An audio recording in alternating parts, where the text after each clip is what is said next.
Friends, today the Lord promises from Leviticus 25:19. ಪ್ರಿಯ ಸ್ನೇಹಿತರೆ, ದೇವರು ಇಂದು ಯಾಜಕಕಾಂಡ 25:19ನೇ ವಚನದಿಂದ ವಾಗ್ದಾನ ಮಾಡುತ್ತಿದ್ದಾನೆ. You will eat your fill and live there in safety. ನೀವು ಸಮೃದ್ಧಿಯಾಗಿ ಊಟ ಮಾಡುವಿರಿ ಮತ್ತು ಆ ದೇಶದಲ್ಲಿ ನೀವು ನಿರ್ಭಯವಾಗಿ ವಾಸ ಮಾಡುವಿರಿ ಎಂದು. God tells the people of Israel about how one full year you have to leave the ground without sowing any crops.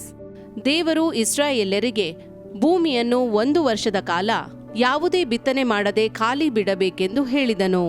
And even though you leave it like that, you will eat your fill and you will live there in safety. That's what the Lord ನೀವು says. ಬಿತ್ತನೆಯನ್ನು ಮಾಡದೇ ಹೋದರೂ ಕೂಡ ನೀವು ಸಮೃದ್ಧಿಯಾಗಿ ಊಟ ಮಾಡುವಿರಿ, ನಿರ್ಭಯವಾಗಿ ವಾಸ ಮಾಡುವಿರಿ ಅನ್ನುತ್ತಾನೆ. Yes, God expects us to have so much of faith in God.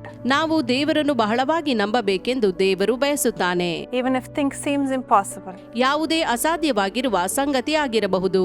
Even if the doctors have given up on you. ವೈದ್ಯರು ಕೈಬಿಟ್ಟ ಪರಿಸ್ಥಿತಿ ಆಗಿರಬಹುದು. Even if you yourself have given up on your children. ನೀವೇ ನಿಮ್ಮ ಮಕ್ಕಳನ್ನು ಬಿಟ್ಟಿರಬಹುದು. The Lord says that He will do the impossible and turn them around. ಆದರೆ ದೇವರು ಇಲ್ಲಿ ಹೇಳುತ್ತಿದ್ದಾನೆ, ಅಸಾಧ್ಯವಾದದನ್ನು ನಾನು ಸಾಧ್ಯ ಮಾಡುವೆನು ಎಂದು. He will do the impossible and heal your sickness. ಅಸಾಧ್ಯವಾದದನ್ನು ಮಾಡುವ ಮೂಲಕ ನಿಮಗೆ ಸ್ವಸ್ಥತೆಯನ್ನು ನೀಡುವನು. Yes, that's what the Lord promises you today. ಇದನ್ನೇ ದೇವರು ಇಂದು ನಿಮಗೆ ವಾಗ್ದಾನ ಮಾಡುತ್ತಿದ್ದಾನೆ. So many times we are in a situation where we think that this is not at all possible. ಅನೇಕ ಅವರ್ತಿ ನಾವು ನೆನೆಸುತ್ತೇವೆ, ಇದು ಸಾಧ್ಯವೇ ಇಲ್ಲ ಎಂದು.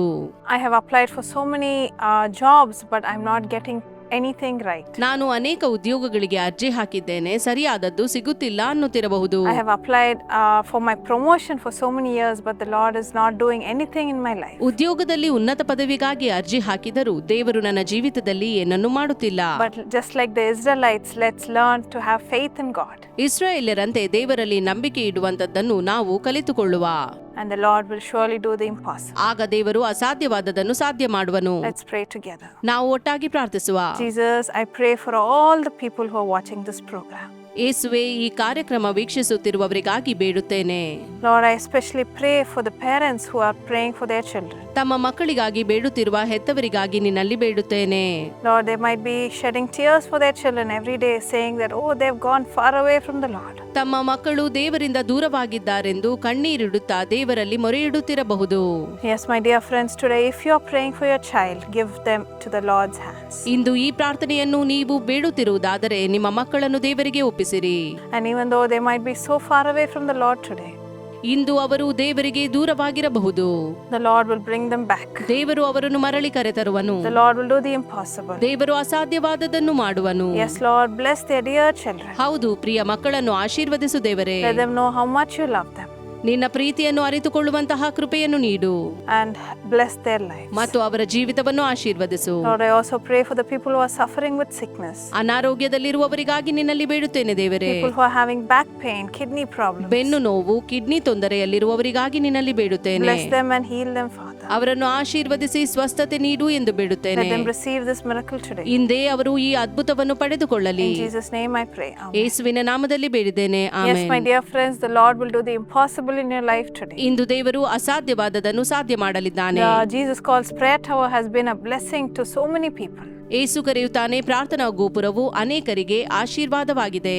Today, if you're heartbroken and if you feel that you have nobody to talk to, ಇಂದು ನೀವು ಮನಮುರಿದವರಾಗಿದ್ದು ಮಾತನಾಡಲು ನಿಮ್ಮೊಂದಿಗೆ ಯಾರೂ ಇಲ್ಲದಿರುವುದಾದರೆ, if you need somebody to pray with you, ನಿಮಗಾಗಿ ಯಾರಾದರೂ ಪ್ರಾರ್ಥಿಸಬೇಕಾದರೆ visit our closest prayer tower. ಹತ್ತಿರವಿರುವ ಪ್ರಾರ್ಥನಾ ಗೋಪುರಕ್ಕೆ ಭೇಟಿಯಾಗಿ Call them on the phone and talk to them. There's somebody who is waiting to pray for you. ದೂರವಾಣಿ ಕರೆಯನ್ನು ಮಾಡಬಹುದು, ನಿಮಗಾಗಿ ಪ್ರಾರ್ಥಿಸಲು ಕಾಯುತ್ತಿರುತ್ತಾರೆ. And the Lord will surely do a blessing. ಖಂಡಿತವಾಗಿಯೂ ದೇವರು ನಿಮ್ಮನ್ನು ಆಶೀರ್ವದಿಸುವನು. Precious Sister K.S. Pramila, along with you, I wish your beloved daughter Riddhi a happy birthday.